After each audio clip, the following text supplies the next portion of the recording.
आपकी अदालत मध्ये साध्वी रितंबरा पुढचा आरोप आहे की राम मंदिरच्या नावाखाली मुसलमानांना धमकावलं जात आहे। रितंबराजी, बदरुद्दीन अजमल आसामचे खूप मोठे नेता आहेत। मुसलमानांमध्ये त्यांचा खूप आदर आहे। त्यांनी मुसलमानांना सांगितलं की हे 2-4 दिवस जोपर्यंत प्राणप्रतिष्ठा होत आहे तोपर्यंत ट्रेनने जाऊ नका, घरातून बाहेर निघू नका, तुम्हाला धोका असू शकतो, कारण बीजेपी वाले मुसलमानांच्या विरोधात आहेत। हे पहा रजतजी, जेव्हा अयोध्येचं बोलणं सुरू होतं तेव्हा खूप साऱ्या तिथे मशिदी होत्या ज्याला कोणी स्पर्श देखील केला नाही। हा भारतीय समाज आहे, शौर्य तर ठेवतोच पण धैर्यही ठेवतो। अशा प्रकारच्या गोष्टी पसरवून वातावरण खराब करणं चांगलं नाहीये। आता राहिली हिंदू मुसलमानांमधली गोष्ट, रजतजी मी सुरुवातीपासूनच म्हणत आलेली आहे, तो असो हिंदू किंवा मुसलमान, ज्याला या देशाबद्दल प्रेम नाही मग त्याला या देशामध्ये राहण्याचा कधीही अधिकार नाही।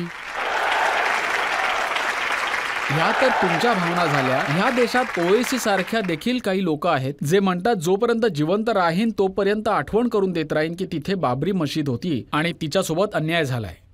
तुम्ही तर जाणताच रजतजी की ते नेहमी विध्वंसकांच्या कहाण्याच रचत असतात आणि आम्ही सज्जनांची गाणी म्हणत असतो। आणि हे जे कोणी घाबरत आहे त्यांना त्यांचं पापच घाबरवत आहे। बाकी तर भारतीयांचा असा स्वभावच नाहीये, ना आम्ही कधी कुणाला घाबरवतो ना आम्ही स्वतः कधी कुणाला घाबरतो, हा आमचा स्वभाव आहे। तर तुम्ही म्हणताय की राम मंदिर बनत आहे, रामरायांची प्राण प्रतिष्ठा होणार आहे, अशा वातावरणात जो उत्साह आहे त्याला बघता देशातील मुसलमान बांधवांना घाबरण्याची काहीच गरज नाहीये। कुणालाही घाबरायची गरज नाहीये, उलट त्यांनी तरी सण साजरा करायला पाहिजे, कारण भारतामध्ये राहणारे सगळेच भारतवासी आहेत। ती रजतजी एक फिल्म आली होती ना, अमर अकबर अँथनी, तर त्यांचे वडील एकच होते, कृष्णचंद।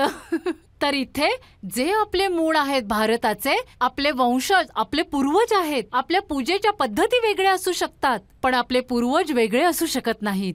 या गोष्टीची आपण आठवण ठेवली पाहिजे। आणि मला तर वाटतंय ना, काही नेत्यांना सोडून द्या, आपले रघुनंदन अयोध्येत येत आहेत, या गोष्टीची प्रसन्नता आणि आनंद आहे। ओवेसी साहेबांची भाषणं मी ऐकतो, त्यांचा त्रास काय ते तुम्हाला सांगतो। ते मुस्लिम बांधवांना सांगत होते की आपण जागरूक राहिलं पाहिजे, आपल्याला आपल्या मशिदी वाचवायला पाहिजेत, कारण आता राम मंदिर बनलं आहे, आता ज्ञानवापी मागतील। ते तर आम्ही आधीपासूनच मागत होतो रजतजी, आणि तिथे तर कोणी व्यक्ती पुरावा देणार नाही, तिकडची दगडच तिथे पुरावा देतील, स्वतःची कहाणी ते स्वतःच सांगतील। जर या सत्याला स्वीकारत असेल समाज आणि मैत्रीपूर्वक हिंदू समाजाला परत देईल तर आम्ही 30,000ची गोष्ट नाही करणार। पण असं तर होत नाहीये ना, असं तर होत नाहीये। हे सत्य चुकीच्या पद्धतीने दाखवलं जात आहे। पण ना, हिंदू समाजाचे धैर्य बघा तुम्ही, विचार करा रजतजी, आपली कृष्ण जन्मभूमी आणि आपले बाबा विश्वनाथ या 3 फक्त जागा मागितल्या होत्या आम्ही, जास्त काही मागितलंच नव्हतं आम्ही, पण त्यासाठी सुद्धा आम्हाला संघर्ष करावा लागला। आणि कोर्टाची पूर्ण प्रक्रिया झाल्यानंतर निपक्ष निर्णय जेव्हा आला तेव्हा तिथे मंदिर बांधण्याची परवानगी जेव्हा आम्हाला मिळाली तेव्हाच आम्ही हा निर्णय घेतला।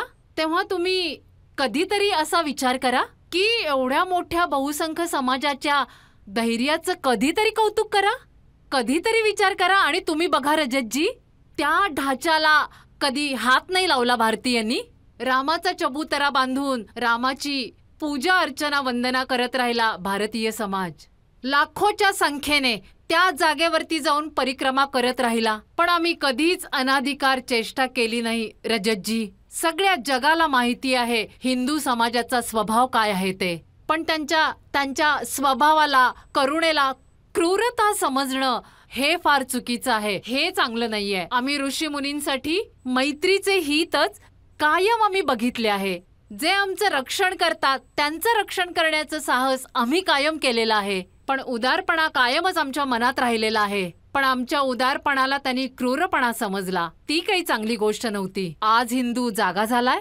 आपल्या अधिकारांसाठी जागा झालाय, आपल्या कर्तव्यांसाठी जागा झालाय।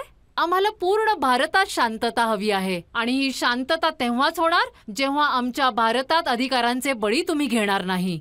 आम्ही तर जास्त काही मागितलंच नाही रजतजी, प्रसन्नतेसाठी आणि समाधानासाठी आम्ही आमची आई भारत मातेचे हात तुटताना बघितले आहेत। हे जे विभाजन केलंय ते का केलंय, ही कसली जिद्द होती? ती जिद्द पूर्ण करण्याचाही आम्ही प्रयत्न केला, जेणेकरून शांतता राहील. पण सहन करण्याला देखील एक मर्यादा असते आणि आता ती सहनशक्ती आता आमची तुम्ही असं म्हणत संपली आहे. होतात की हिंदू जागा झाला आहे, आता मथुरा आणि काशीसाठी देखील आंदोलनं होतील. नाही, त्याची काही गरजच नाहीये. आंदोलन तर आम्हाला अयोध्येसाठी करावं लागलं रजतजी, कारण ते तर समोर जमिनीत दबले गेले होते. पण काशी विश्वनाथांचा नंदी तिकडेच तोंड करून म्हणाले, जरी मोठा कॉरिडॉर बनवला पण भोले बाबा तर तिथेच बसलेत. तर ते साक्ष देत आहेत. अच्छा, तुमचे गुरुदेव सांगत होते की रितंबरा आता शांत झाली आहे. अच्छा, तुम्ही ऐकलत? तुम्ही कधी ऐकलत? तुम्ही त्यांचं कधी? बोलणं ऐकलं आहे. बघा, जेव्हा आमचं लक्ष पूर्ण झालं रजतजी, पूर्ण वेळ तर कोणी तापलेलं नसतं ना. आणि जेव्हा कोणी आव्हान देतं तेव्हा आम्ही मग डरपोक नसतो, तेव्हा मग आम्ही आमच्या अधिकारांसाठीच लढत असतो.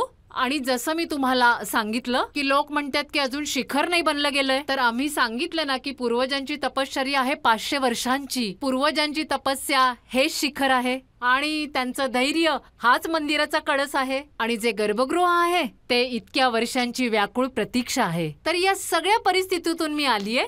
गुरुदेव मला म्हणाले की रितंबरा मन लावून काम कर, तर मी मन लावून काम करते. आपण अजून एक प्रश्न घेऊ शकतो. आता तुम्ही मध्ये एक वक्तव्य केलं होतं की एकेका हिंदूने 4 मुलं जन्माला घातली पाहिजेत. तर काय असं वक्तव्य करणं बरोबर आहे? अगदी बरोबर आहे. जोपर्यंत समान आचारी संहिता लागू होत नाही आणि जर जनसंख्येचं असंतुलन या देशात होत राहिलं तर काय होईल? आणि ते भारतीय जे 35 वर्षांपर्यंत लग्न करत नाहीत आणि नंतर मग 8-9 वर्षापर्यंत मुलंच होऊ देत नाहीत, मग आपल्या या परंपरेचा वंशज कोण असणार आहे? माझे म्हणणं अर्धवट सांगितलं गेलं. मी पहिल्यांदाच म्हणाले होते की गणसंख्येवर कायदा आणा आणि जर आणत नसाल तर हिंदू पण 4-4 मुलांना जन्माला घालेल. आता बघा, ही गोष्ट मुस्लिम विरोधात आहे. तुम्हाला वाटतं मुसलमान जास्त मुलं जन्माला घालतात तर हिंदूंनी पण जास्त घातली पाहिजेत? नक्कीच. गणसंख्या जर संतुलित झाली तर काय होणार आहे? काश्मीरमध्ये किती अपमानित होऊन आपल्याला बाहेर पडावं लागलं. आपल्यातील कित्येक घरांना, कित्येक व्यापाऱ्यांना आज पण कुठे कुठे लोक भटकत आहेत. आज पण कुठे लोक निराश्रित होऊन आश्रय जिथं घेतला तिथे पण साप विंचू डसायला बसलेलेच आहेत. हे कोणत्या कारणानं? त्याच कारणामुळे झालं. आणि म्हणून हे सत्य आपल्याला नाकारताच येणार नाही. आणि दुसरी गोष्ट अशी की आपण आपल्या परंपराच्या वंशजांना का नाही जन्माला घालणार? तुम्ही हे सांगा रजतजी. एक तर या देशामध्ये समान हक्क कायदा लागू करायला पाहिजे आणि गणसंख्येवरती कायदा बनवा, नाहीतर हे झालं पाहिजे असं मी म्हणाले होते. मग तुम्हाला वाटतं का की मोदींनी जे काही जाहीरनाम्यात सांगितल्याप्रमाणे राम मंदिर बांधलं, कायदा 370 काढून टाकला, आता त्याचप्रमाणे पुढचा नंबर? नक्कीच रजतजी, मी ही अपेक्षा करते. मी तर आशा करते की या देशातून मंदिरांना मुक्त करा. या देशामधून परंपरा आपल्या माध्यमातून मुक्त होऊ देत. या राष्ट्रामध्ये कोणत्याच प्रकारची भीती बाळगली नाही गेली पाहिजे. जाती धर्माला पाहून कोणता व्यवहार नको व्हायला. सगळ्यांना एकसारखी वागणूक मिळू दे. सगळ्यांना समान कायदा हक्क लागू होऊ दे. आणि जर आता नाही केलात तर 2024 मध्ये पुन्हा तुम्हालाच प्रधानमंत्री बनवू. मग तेव्हा राहिलेली सगळी कामं तुमची पूर्ण करा.